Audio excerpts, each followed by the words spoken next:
Hey everybody, welcome to a video on Judy Nolan's horse, Annie. I used her as an example in my video on Falcon, and um, Judy was wondering if I could help her with some ideas on how to expand the back of the foot. She's getting the heel to stand up, and now she wants to work on really understanding how to get the back of the foot to really expand and open up. And even though she says she doesn't really fully understand it and wants tips on it, I'm telling you, she's doing a great job.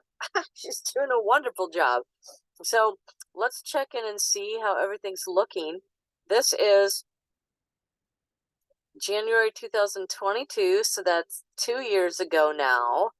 And of course, we can see the issues here, right? Then so what did the farrier do? Oh, let's fix it with a pad. Yeah, let's do a wedge pad. Yeah, no, maybe we should fix the foot. So that's what Judy did. She's been fixing the foot. She has a beautiful, gorgeous mare that is the sweetest thing ever, and she just really wants to get back to being able to ride her, which all of us do, right? All of us have given up time riding our horses and watched them go through pain. And it sucks pretty bad. But you know what? Annie's coming along pretty well. She's doing pretty good. I've got some videos we're going to look at of her a little later in the video. And so we'll see some exciting things that Judy has gotten. I'm just so proud of her. She's not been doing tack for very long at all. And she's just been doing such a good job. So let's see what's going on. Obviously, you guys can already see what's going on. As I've been talking, you've been obviously looking at the 3 pictures. So I wanted to start here. Let's see, this was taken September, back in September. And then we're going to go with some current ones. She's working on getting that heel. Oh my gosh, has that improved already so much since back, that was 1.75 years ago between here and here. I mean, are you kidding me? Like, that's amazing. So what is she doing? Well, she's mapping the foot. She's working on nutrition. She's working on hand walking. She's not riding her horse yet because she really wants to get Annie feeling as good as she can as quickly as possible. And all these things combined together are really making some differences in her horse's foot. And as you can see. So she's already gone from here to here. Now, let's look at some other views of the foot and some updated pictures and see what's going on with that. I pushed the wrong button. I'm going to pause for a second. So here's from something recent, which would have been end of summerish, to November 22nd. And you can see the dark line. It's just under the dirt. So we can see the angle of that. But we can really see how this folding is starting to relax. You can see there's a bend right here in the foot. That is a stress spot. It's a leveraged spot. That's why it's bending up like that, because the pressure from this part of the foot bending forward is smushing the hoof capsule, and it has nowhere to go, so it bends outward and it flares, right? So you get this bend. You can see it goes all the way up the foot, and oh, what do we see? We see bruising. We see red bruising right at the top of that. So everything is a system, people. It all works together. And if you know what's inside that foot and what's getting smushed, you can really know what's going on. And that's what tact does. We look at the inside of the foot as well as the outside. And we can go into some pictures of that too. I just thought of that. I should get some of those ready for this video. Okay, we'll see if I do that. Okay, then over here, we're seeing that's gone. Like, that stress spot, the hoof isn't clean in this one, so it's harder for us to see that. It's from a slightly different angle. But I still see massive improvement going on. The black spot here right in front of that, it's not nearly as stressed right here, and that red spot seems to be gone. The periopal skin here is super thick because it's trying to hold everything together as the foot is being pulled off the leg. I mean, right here, there's so much leverage. When the feet get left way too long, like they were with her gal, that this will start to pull off and off and off and off. Like I call that slipped foot syndrome. So everything's just slipping. But here it's starting to stand up straighter and really expand in this area. And that's kind of the first thing I see happening, is that pretty much the feet that I've been dealing with in the last 2 years, is you'll start to see this part relaxing, and then you'll start to see the heel standing up. And that's what's going on with Judy's horse as well.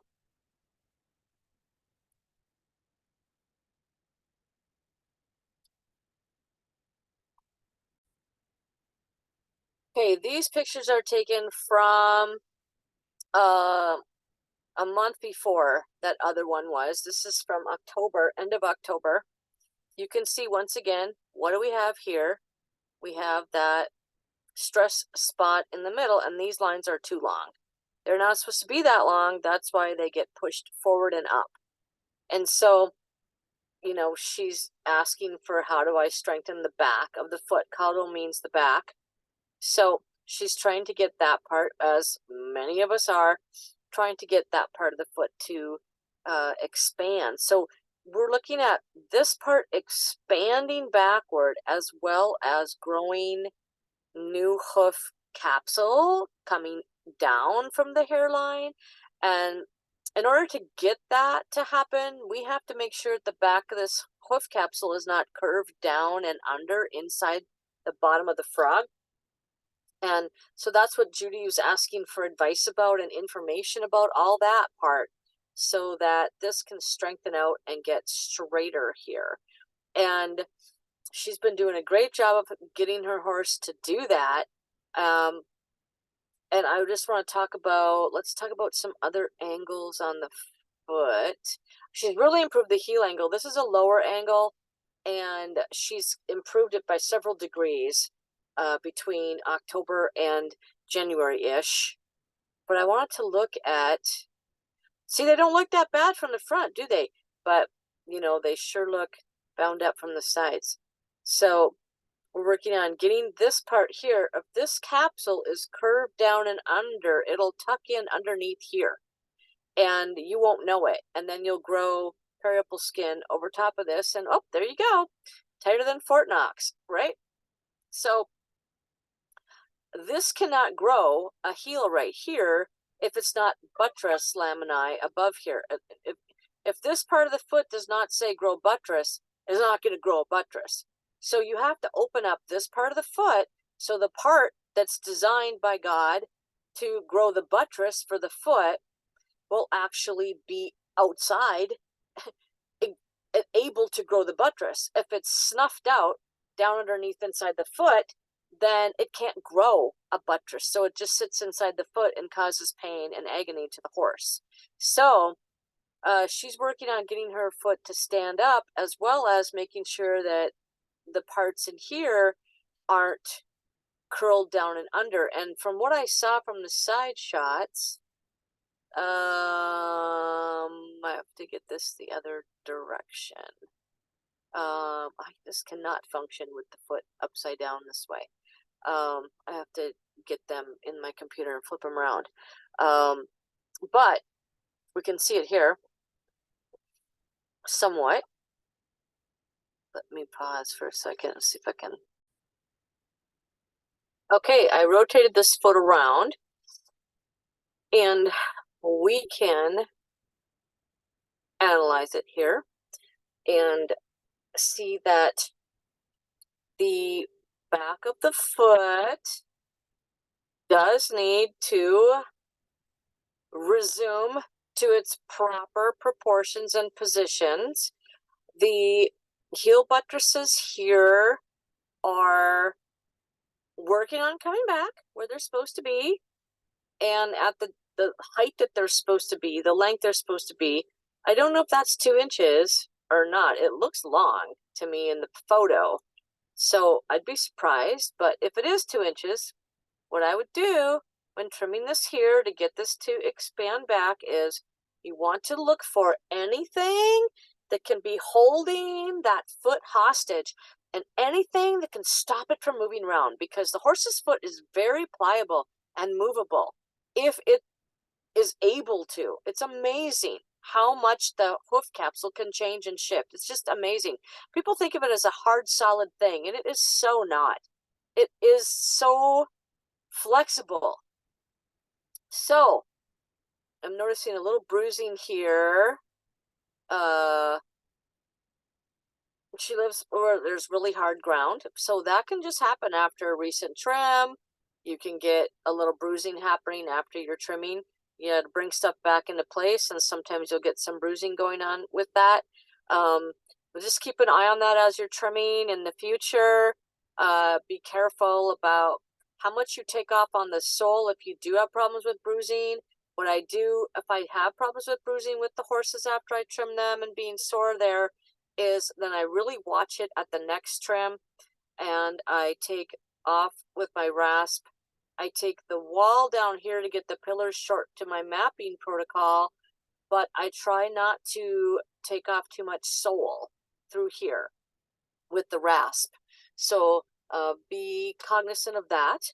I see you've got to take your toe back to ears. This is a pre-trim map, and so I'm sure she did that. And that means you bevel that back to this line. That means you don't see nothing, in front of the line. You'll bevel it back.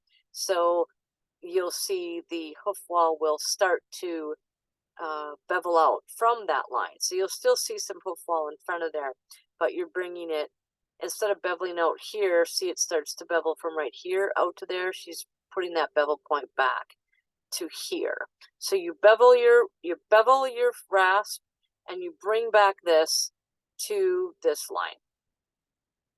So back here, the main culprit I'm seeing happening here is I'm seeing the frog and the bars are definitely seizing the foot. So you're going to want to be really, really cognizant of getting this bar flap tissue off of the sole. The bars like to, right here, you can see right in here, all the way up to here is bar that's adhered to the sole, and it thinks it's supposed to be there now, but it's not. So you're going to want to take that off. You'll find sole underneath the bar right here, and this is so normal. I mean, this happens with every horse in between trims. It's gonna want to grow prolific bars that want to make nice little bar flaps. So we have to keep those off. It can be very hard to do when your horse's foot is rock hard from dry weather, and she has geniusly developed a system with a wet piece of carpet. I'm like, are you kidding me? Why didn't I think of that? Oh my God, I so would have been doing that.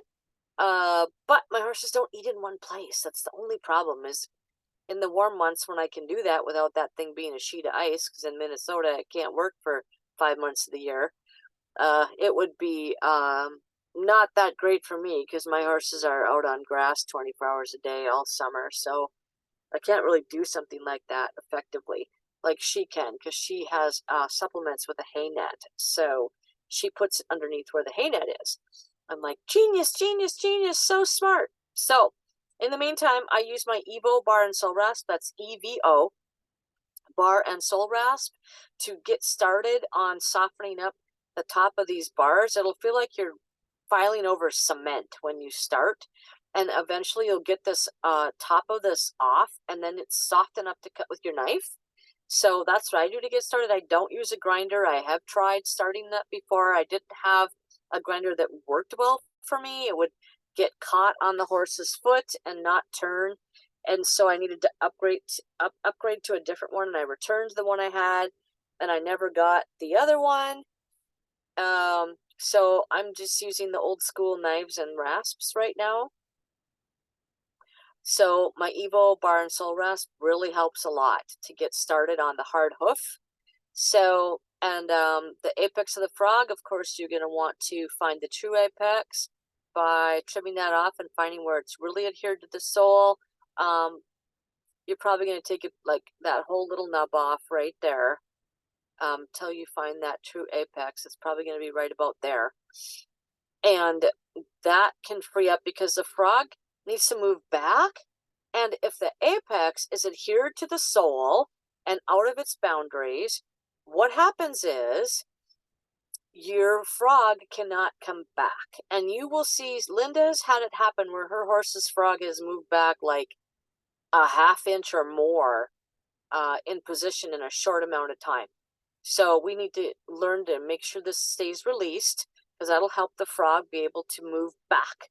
And it really does move back to a different position in the foot because everything got pulled forward for a long time when those heels were so underrun like that. Once you get this done, then you're going to want to follow this down to the level of the sole all the way back to here to your false heel. I'm sure it's a false heel because it's when it gets short and run way forward like this, where the bar's attaching to the hoof wall way up here. That's pretty much always what we call false heel, which means it's really adhered to the hoof wall rather than a true buttress. So we want to get a true buttress to come up and attach with the bar, which would be more like down here. When it's done being restored, it's probably going to come back to like about here instead of way up here. So that's just a telltale sign that you've got what we call false heels, which just means, like I said, that your horse has a heel, but it's not adhering to buttress; it's adhering to hoof wall because the real buttress is not able to grow up and out yet. It's got to come back more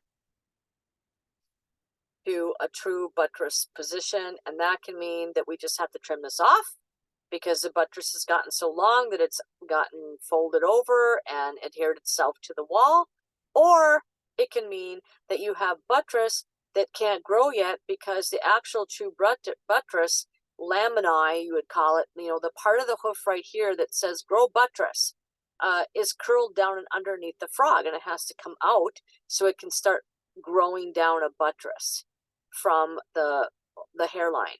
To get true buttress, if you don't have any, you have to grow it from the hairline or unleash it from underneath the frog so it can come out and then start growing. So we're going to make sure that you've got that part open and available as well.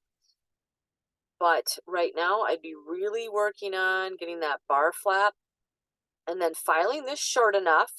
You got to make sure that you file this area nice and flat and go to that 2 inches and no longer than 2 inches because this is going to want to curl under and go forward. So I always say you want to give your horse a flat landing pad on the back of that wall right here. And I keep up on that because you'll see how that'll kind of curl and you'll have like a dished foot. So it's higher here, lower here, higher here.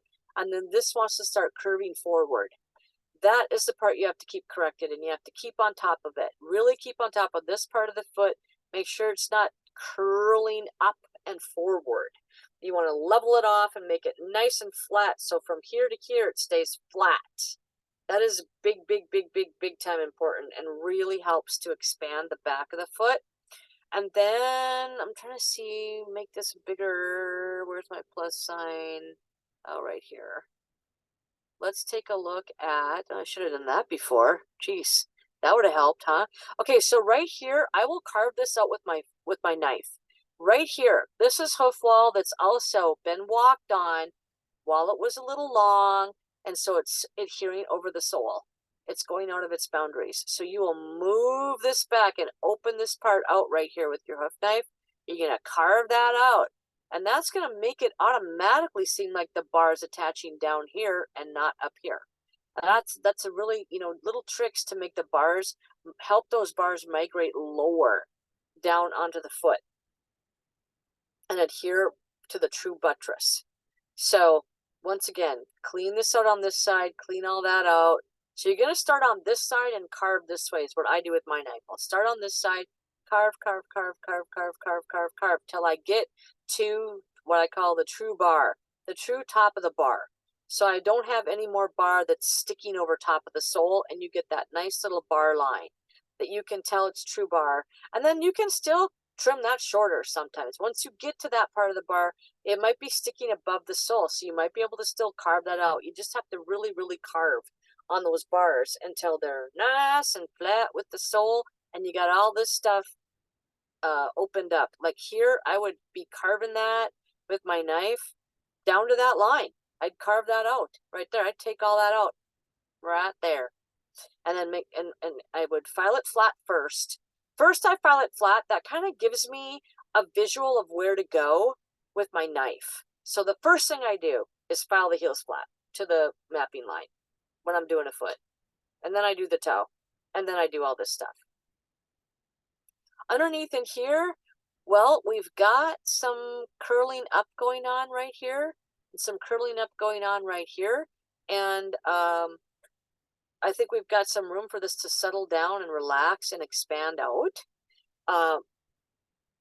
You've got some heels here on this horse. So once we've got these flat and back, I personally think you have enough buttress support to be able to start also opening this up at the same time as you're trimming. And I would, if it were my horse, I would slice that.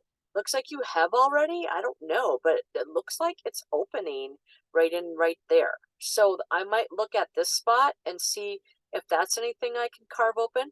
And I would also go right into here and see if I can release that a little bit more with a little carving out right in here. So you can take your hoof knife and kind of slice it, you know, with that little curvy part of the knife on the end of the knife. You can kind of go this way with it and just open that, because what's going to happen is it's going to split more apart, right? If it's being held together by frog tissue and you open that up a little bit, it's going to allow it to relax and go, oh, thank you. Now I can open up a little bit. So you want to encourage it to keep opening and expanding and relaxing right here so it gets to its true proper width, which is more straight and not tipped up as much as this is in here.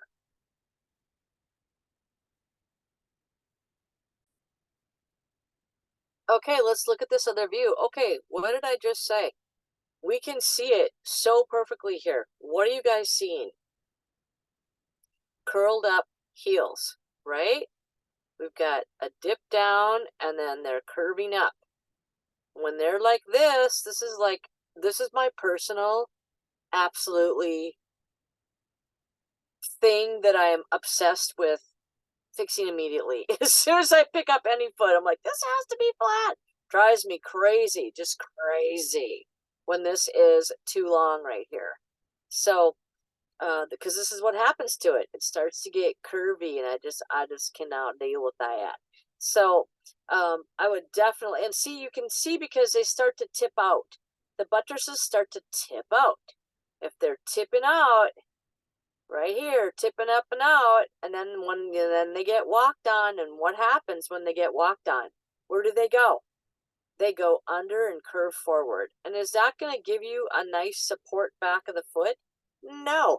It's like when you walk on your tennis shoes with your feet hanging out the back. What happens to the back of your shoe? It gets smushed down. That's what happens with the back of the foot. So the first thing I'm sure she did during this trim, because this is a pre-trim picture, remember, this is not a post-trim picture. So, but if I were you, Judy, I would definitely be making sure that this is flat when you file it. You're going to want to file it, probably to about here and take that off. Take it off right there. Take it off right there. And then let's look at your frog. You've got a nice, thick, prolific frog, really thick attachments here to the side. You know why? Because it's trying to hold this from going forward. So it thickens up right in through here.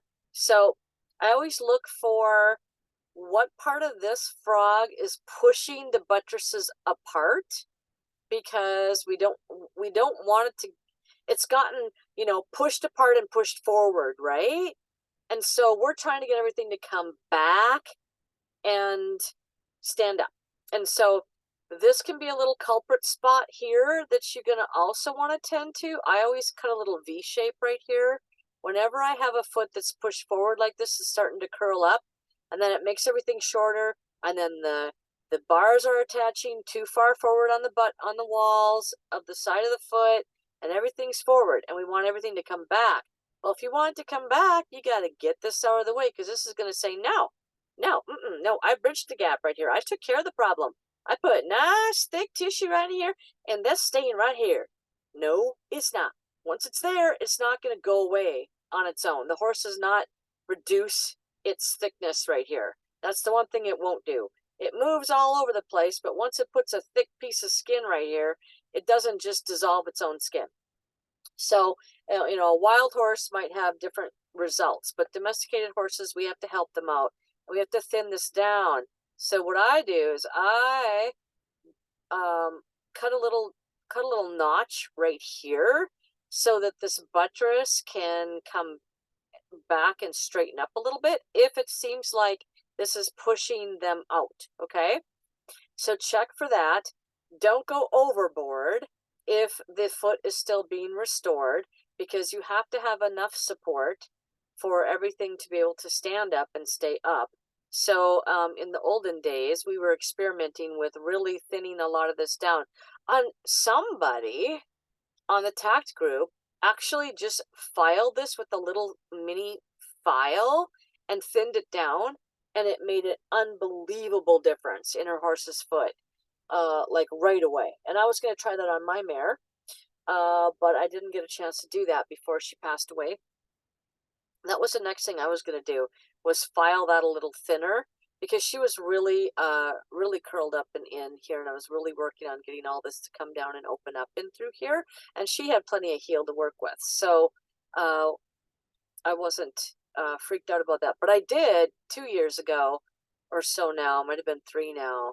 It'll be 3 this spring, where we were experimenting with thinning this down, and I really cut a lot of this away, and it actually caused everything to shrink back up inside and pinch up in, because there wasn't enough support left for her contracted heels to be able to withstand the pressure of the horse walking on them. So to get stronger, it sucks itself back in to be able to support the weight, right, without collapsing. So now we don't do that. We learned the hard way. We don't do that. But we can do things like we can file it a little thinner, see what happens, or we can cut this away a little bit right in here. So I haven't gotten a little mini file. I've got to buy one. Oh, they're like about 6 inches long and like an inch wide, 1.5 inches wide. Those cute little mini files. Those work really good for filing this periopal a little thinner. Also, Riza is an expert on what to do with the back of the periopal. We could run the picture by him, see what he says. I've seen a video of him trimming down the periopal before. It's on the timeline on the tact group. You could try to Google Riza, R-E-Z-A, periopal, and like see if it comes up. And it was a great demo on how to trim out the back of the periopal.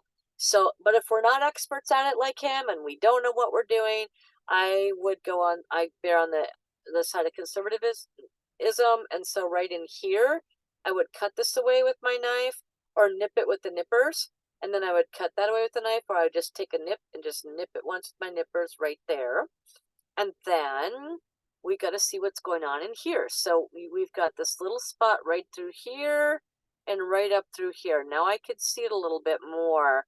It's because your foot was really dry at the time of the photo that we didn't see this as much. So what I do when I have this little flappy flap right in here and right in here is I cut that out. I slice that down to the frog, and I take that little periopal flap off, and I take this little periopal flap off, and I clean that up. And that allows this area here to be able to release some of the binding up happening right here and right here. So that's what I do. And then I trim this down to live frog, live active frog. So, if you have a really, I just had the wondrous experience of sharpening my knife immediately before starting my last trim with my friend Carol's knife sharpener, which made trimming my frog go so much easier. So if you're not having a real easy time with just slicing down your frog, bring a knife sharpener out with you when you're doing your trim and just take a break, sharpen your knife so you have a really fresh, sharp edge on your knife before you trim your frog. And you'll see it's a night and day difference. It works so much better for this area here, and this area. People are complaining that their knives are like bouncing off right here and they're trying to trim this. Yes, I have that happen too. And if I freshly sharpen it though, like right before I do it, it seems to work way better. So that's an indication that we've got to sharpen our blades if they're bouncing off of when we're trying to cut through that, because that can be really cartilagey, and it does like just bounce your knife right off if your knife isn't nice and sharp. And then you can see in here you've got quite a bit to take off on those bars. That you can see there's a dip right here and up in here. And so also I take the eve.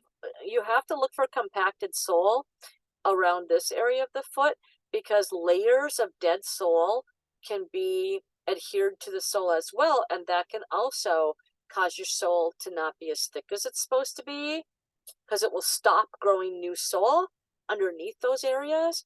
And it can also cause ouchy areas to the inner foot. The tender inner foot is very sensitive, and when we get a buildup of a bunch of dead sole that hasn't been exfoliated properly off of the foot, it can actually cause like you're walking on a rock in your shoe, and that can cause a lot of pain. And they'll happen in this area of the sole along the side of the frog. So a lot of times I'll extend my knife up to the edge of the bar, and then there'll also be an area in here that I will exfoliate. So you'll be surprised what you find underneath here when you start checking. Even though you look at your sole and you think, oh, okay, I don't see any dead sole going on here, but because it's so dry and rock hard. But if you start really checking with if you get that evil bar and sole rasp, or if you decide to go with the grinder and you just gently, also if you have a super, super sharp hoof knife, you can also just start scraping away. And you'll be so surprised. You start scraping a little bit and just kind of feeling for anything loose. All of a sudden, right in here, this spot here, this could be dead sole that needs to be exfoliated. And you don't know until you start carving. Definitely there's a little bit right in here. And then you'll start flaking off. And then you'll see flaky spots. And you'll be like, oh my gosh, I've got plenty to do around here. So you just kind of clean all that up. And then right here, we've got some sole that's growing over the hoof wall. In this area, probably right here, you could probably exfoliate that down a little bit. And then when we see separation happening on your sole here, that is because, what did I say that spot was? It's the leverage spot, right? That's the spot where that black line from back here was hitting the ground, right? And it's supposed to be like way back to here, but it was so long. And what happens is when you have a leverage spot, what did I say happens to the wall? It goes out, right? That's why you have separation going on right there. And separation is, for those newbies, really newbies, is where it kind of gets grainy right in here between the edge of the sole and the outer part of your hoof wall. It gets kind of grainy. And that's because the hoof wall has been pushed away from the sole. And so once again, this unbelievably engineered piece of anatomy fills in with granules to try to hold everything together. And you have a kind of a grainy hoof wall there. So as opposed to right here where it's kind of solid, right? And so that's all signs of what's going on with the foot.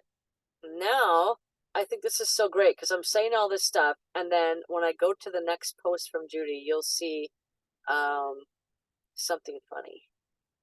I'll show you that next.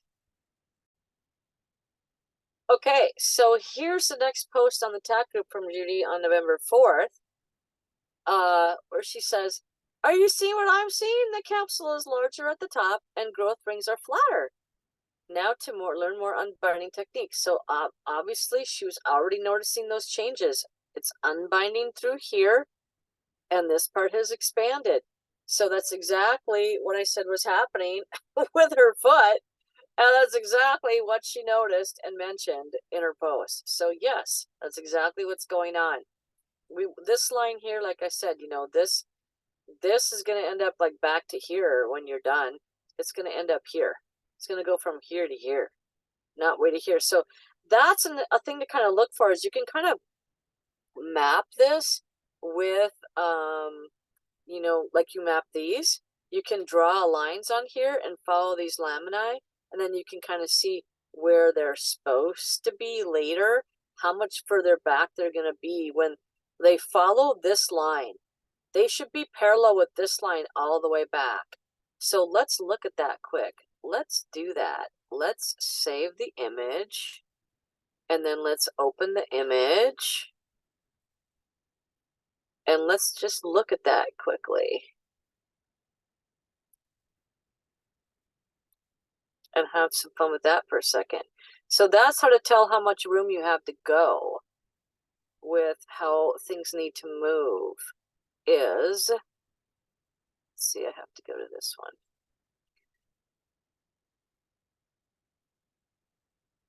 Okay. Oops, the menus keep being under where I need them to be. Okay. So,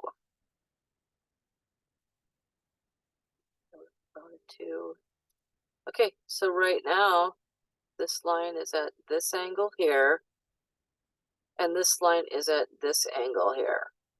So if it's going to be even with the front of the foot, it's going to start here, and it's going to go down like this. So that line should be all the way back here. And it's moving back. As it expands, it's going to move back, and then as this straightens up, it's going to pull it back. So start looking for that, where this black line is on the foot, and maybe line it up with a vertical line and see where it's hitting the foot, you know, the white part of your bone, you know, like the edge of your leg. So like right now, whoops, nice and level, Holly. So right now, it's like about here. And when we're done, it's, whoops, jeez. Right when we're done, it's going to be like going to here, somewhere in here. Nice lines. I don't know how to do what Linda does, where she does a dot and a dot, and then the line just appears at straight. I think she's doing that with Photoshop or something. I don't have a fancy, I don't know that program. So, but isn't that crazy how much further back that's going to end than what it does there? So these should be, these vertical lines should be parallel with the front of the foot all the way back to the back of the heel. So that's a good indicator to tell you how far you have to go, how far everything has to move back, okay? Okay, let's now move ahead to another month later, to the end of December, where it almost looks like we regressed, but I know she said that the heel angle was getting better. So it could just be the angle from the camera, but oh man, does that look serious when you see the heel that far out of place? That is just, oh, I just feel for that girl.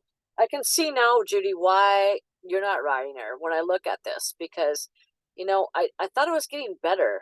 Then maybe it is by now, but when I'm looking at this picture, I'm like, yeah, you do have a ways to go here. You do have a little ways to go. And yes, I don't recommend that you ride your horses when they're still under a lot of pain, and especially if they're not staying sound. So this, she's not been riding her yet, because she didn't feel like she was ready for it, and you got to go with your gut on that kind of stuff, right? This has got to go. This has got to go. This is all foot that is not supposed to be there. This is supposed to be straight back to here, and that should be gone. And this needs to be way back here, way back there. So in the meantime, what do we do with this? We can't just saw off the foot. There's got to be places for things to go, right? And look at the stress line going on right there, right? She has got this just curled under, folded underfoot, man. Oofda. She's got run forward heels, and you can see the foot's just curled down and in. And so you definitely have to be unfurling and standing up at the same time. And I really wish I could have heard what Linda said in the hoof chat when the sound didn't go on. So I'm going like cold turkey here and seeing what I see. And maybe she will have even more insights to add after this gets posted. So,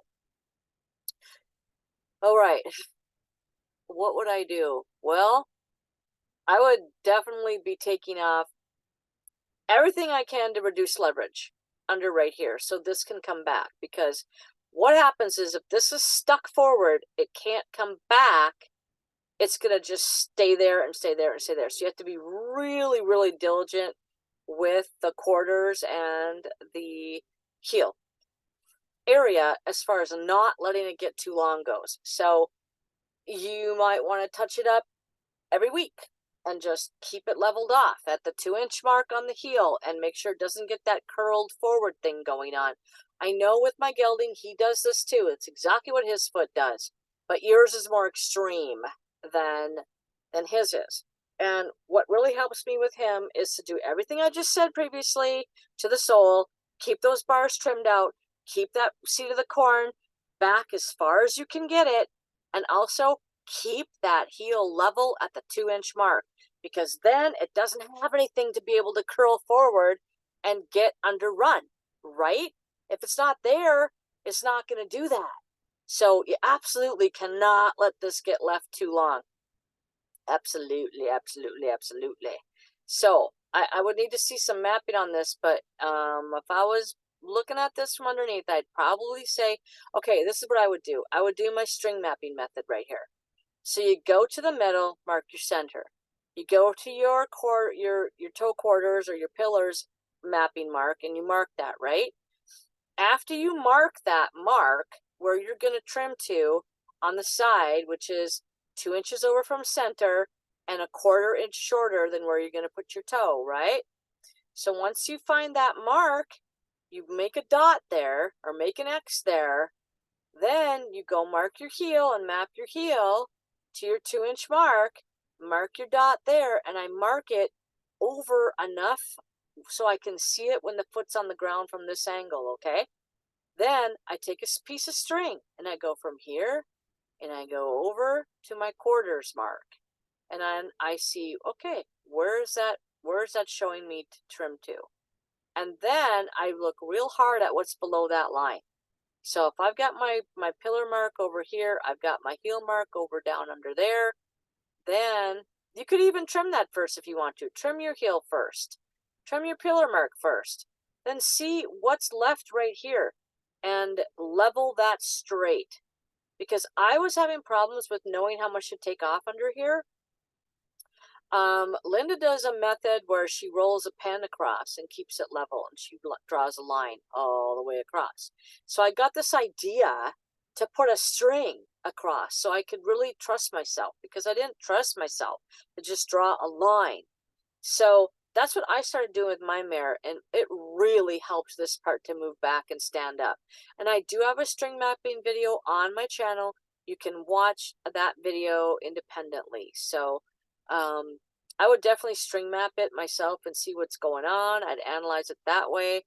Of course, then I'd flip over the foot and look at it the other way. Here's the front view. I would look and see, okay, what's flaring out? You see it starts to flare out right there, right? So I'd measure the length of the foot from here to here and the length from here to here. The picture makes it look like you're longer here and shorter here. So make sure you've got the same amount of length here as you have here, which to get that even, I find the string mapping helps a lot. I map my center line, I map my toe quarter mark on each side, and then I string map back to my heel. And that really lets me see if I have too much here and I need to take a little off right there or not, okay? That's going to show you what your eye might be tricking you at, okay? And then I would pay real attention to this flared spot. And like I said from the picture beforehand, I said, what did I say? I said, I might be taking some more off right there, right? And you've got a flare happening right there from the front view. Unless it's the other foot. Let's see, are we still on left front? Yep, still on left front. So everything's lining up, right? What I'm seeing is lining up. So, looks to me like you could probably take a little bit more off right there. And that would help that to move back. It looks like you might be leaving too much right there.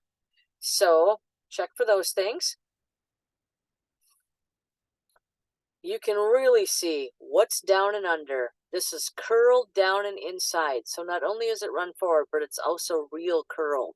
So we're going to definitely need to be straightening up the heel and opening up the heel. The straightening out part is the most important thing to start with, is to get rid of this flex and have the foot to start to stand up a little bit. Then work on opening up. If you do both of those aggressively at the same time, you can have problems, Linda has learned. So do that. What I said before was, I would do something, but I wouldn't be completely cutting away the whole back of the periopal on the foot at the same time as you're trying to get that to stand up and come back. But you have to let it be able to be pliable enough that it can move around. So you give it enough movement where the foot can do what it needs to do, and you unlock what's locked up on all the different moving parts of the foot so they can all be freed up to move. And you take off the leverage. Leverage, leverage, leverage, leverage, leverage, and more leverage. There is leverage right there. You want to take that leverage off the foot right there so that it can move back. And it can't move back if this is in the way. It's like, I want to move back, but I can't. I'm hitting this part right here. This is in the way. Get out of my way. Like that. That's what this is saying to that spot. So make sure you string map this, or that you're real diligent about taking off the leverage right there so this can relax and expand. And that's what you see happening already, but eventually these will be straight all the way back. Instead of curving down, this line will just curve around instead of going down. So yeah, you got a ways to go. Got a ways to go, but you're doing really good from what it was. And then, these are on the ground. Obviously, we want them up off the ground, and we want that supported and lifted up. And that's going to happen as everything, it's a system. Everything's got to move at the same time. It's got to continue on. Let's open this. Let's save this so I can flip this around.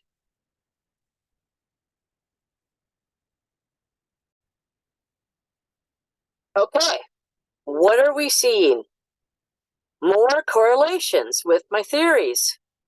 If you see it from different angles, trust yourself with your decisions. What do you guys see here? Well, the first thing we notice is a lot of separated hoof wall right in here.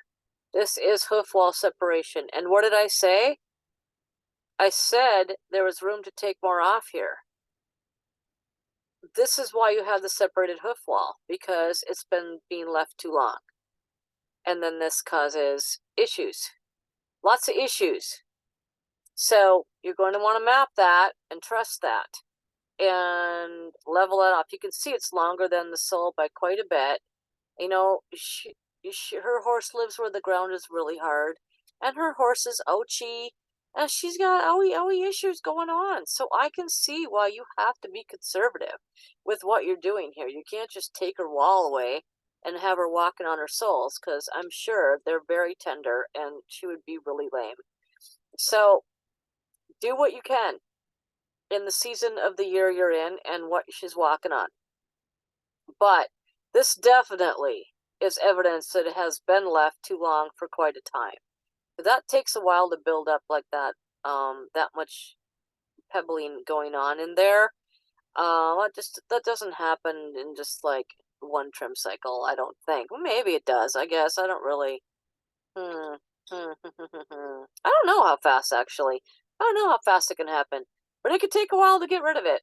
I can tell you that much. So you could be working on what happened from the other farrier, and it's just been there the whole time you've been working on Annie, and you're working on alleviating this issue and getting this to adhere more. But I think I saw less of this happening in the other picture. The older picture actually had less, and this has more. So let's go back to that older soul shot and do a side-by-side on that. I love to do side-by-sides. They teach me so much about what's going on. Whoops, what happened to the other one now? I made it too big. I need this one back, and then I need that one back. Okay, we'll just make do with what we have here for size. I'll make this a little smaller so they're even. Okay, see? Just as I suspected. That didn't happen in very long a time, right? So I guess I was wrong on how fast that can happen, because this is October 25th, and this is December. This is 2 months time, and you got quite a bit of pebbling going on, unless that's dirt in there. But even if it is dirt right here, which I don't think it is, but if it is, it doesn't matter. It's still a lot more separated than it was here. So this got left too long, and see how it's real out and real squared out? That's just normal. I mean, that's just normal. This is what happens. But I would recommend not letting it get that long. With her, I recommend not letting anything get too long, because that just slows down her progress, because you have to correct that. And let's look here. This looks flatter. This looks more curled up. This bar is, once again, pretty short and flappy, right? I mean, it looks like in the photograph, like it's adhering once again to a higher spot. It's overgrowing and adhering to a higher spot. So we want it back. We want it back here. We don't want it up here, and we don't want it curled up and forward. So I'm just double checking to see if it's camera angle. Sometimes it can be the camera angle too, but definitely you are having issues here going on with separation, which means this was all too long. And this is real squared off. See, and this is uneven here. So this is obviously pre-trim pictures, and that's just what happens. When they walk, they get uneven. But when the toes get uneven like this, I pay a lot of attention to this in between my trims. If this starts happening to my horse, I do not let that go. I will fix that. I will pick up her foot and I'll curve that with my rasp right there. It takes 30 seconds. I find that keeping that even really helps my horse. And taking this off here, this squared off pillar on both sides, that really helps my horse. All my horses. It helps all 3 of my horses. But I have 2 that have that issue a lot, and it helps them so much. My mare would trip if this is too long right here. And actually, the mare that I'm riding now, she trips too. If I ride her with this left like this, if I got on her with her foot looking like this, she would be tripping all over the place. So I learned I have got to keep these back to the mapping protocols. And then I go around the front and I file it at, I take the rasp and put it the flat side towards the hoof wall, and I bevel a nice little line across the front of the foot too, to help that break over. When I do that, it makes them so much more comfortable, and then it makes them walk more heel to toe. If this is bothering them, they're going to put their toe down first, because they pick up their foot funky, and they don't want to slam their foot down on the ground, so they pick it up gingerly and they try to put it down gingerly. So really, really, with her, since she's got the ouchy feet thing going on like mine have had, I would really, really keep up on that from here to here. See the difference? Huge difference. So we're going to really want to keep up on that. Keep it more like this one. And then once again, you got to go back to what you're doing again, because see, this one's even curving right here now. And here it was a little bit more, well, it was curving there too. It was curving there too. That's just what happens. And sometimes it's because their feet are like cement and we can't get at them. Sometimes it's because we're busy. Sometimes it's because we got sick. There's reasons why the feet can get like this, and this can happen really quickly.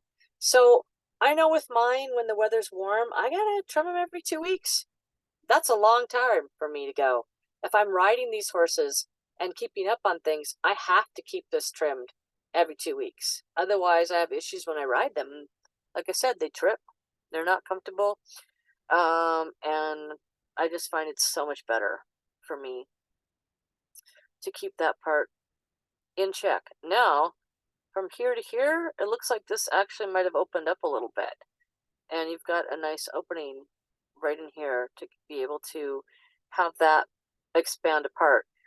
So, yep, same thing I said to do here. You got to do over here, and you got to keep up on it. Really keep up on this part. Keep that short. Keep that down. Back to here. All that's bye-bye. Bye-bye, bye-bye, bye-bye, bye-bye. Back to here. Yep, back to there. So, yep, and check for any exfoliated sole. I think there's a little bit of dead sole right here that's built up, needs to be exfoliated. I can see some sole here, needs to be exfoliated. You just gently scrape it with your knife and just scrape it away till you get to nice flat live sole. It could be just a millimeter of thickness, but it makes a big difference to them comfort-wise. There might be some right there. See, there's some sole right there. This dead sole right here can lock up that foot right in there. You want to just gently scrape that away. And if you can't get anything to scrape away, get that Evo Barn Sole Rasp and just rasp a tiny bit over that. And then you'll be able to see if there's some exfoliation you can take off. And I know you have to be careful with tender soles, and you don't want her soles to be too thin. But if you don't exfoliate the dead sole, you get a thin sole. And you get ouchiness. So you can't win. We have to tend to every part of the foot. We cannot win. We cannot get away with skipping any of that. Just don't work. It just don't work. Okay, October, December. What do we see, people? Well, what grew back? See that little flappy thing I was talking about? That is what I cut out every time, because that is a little gateway to what needs to come out that is curled down inside under the foot and needs to expand out. So until the foot is restored, I cut this out. I do not know what to do when it's restored. I need to ask Linda. When I get a horse where I feel they're fully restored, then I'll find out what to do with this piece. But right now, I take it out when I'm trimming. Unless it's like cement and I cannot get anything to happen with my knife, then I have to wait till it's wet. But you are smart and you have a carpet with water, so you should be able to. And you are in the wet season now, so okay, so that goes bye-bye. Let's look at now. It could be the angle that's different, but and this is both left front. Like, what I find interesting is that there's this black thing here. I don't see that here. What the heck? What's up with that? It could just be because it was under your thumb a little bit in this photo, I think. And in this photo, you're holding it lower down. But I noticed in my mare, as she started opening up, actually, there was like coloration changes happening as things came out that were sucked down underneath inside the foot. So from the angles, it looks like you are getting some relaxing happening here. It looks like this swoops up more. But I know with the heels, it's really all about the angle with the camera. Really all about the angle with the camera. And since these are from two different angles, I can't tell you for sure what is going on with your heels. So you're going to want to maybe go back and check, and you're going to take a new photo where change your angle up a couple of different times, and then you can pick the one that's most like this angle to compare to and see how they look from slightly different camera angles. Right here, it looks like they have relaxed, and right in here, this looks swooped up. This doesn't look as swooped up, but if you tilt it down a little bit and take the picture, it might look close to the same. So not sure on that one till I would see different angles. Right in here, once again, I always, make sure that my buttress can come back and not be pushed apart and forward. And so I always take this little spot out right here so this can unfurl.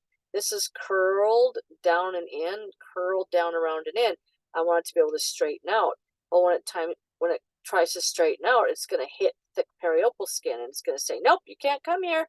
So you have to like open up all the gateways, right? So everything can move. So this needs to unfurl right here. So definitely trim out a little bit right there.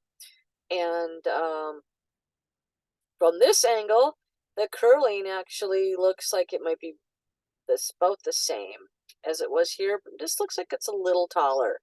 So definitely, as I said before, file that flat. And I don't know if you are and it just gets curled under, because it can get curled under in a couple of days. So it doesn't take long.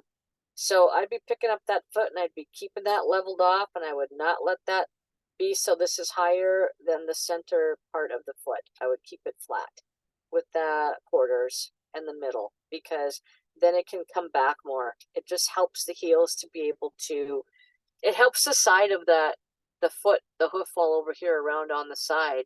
It helps that to be able to straighten up and come back.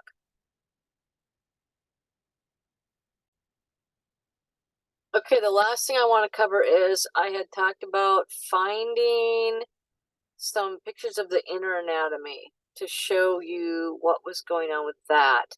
And I found a good one here. So I was going to try to save it and reopen it so we can make it bigger.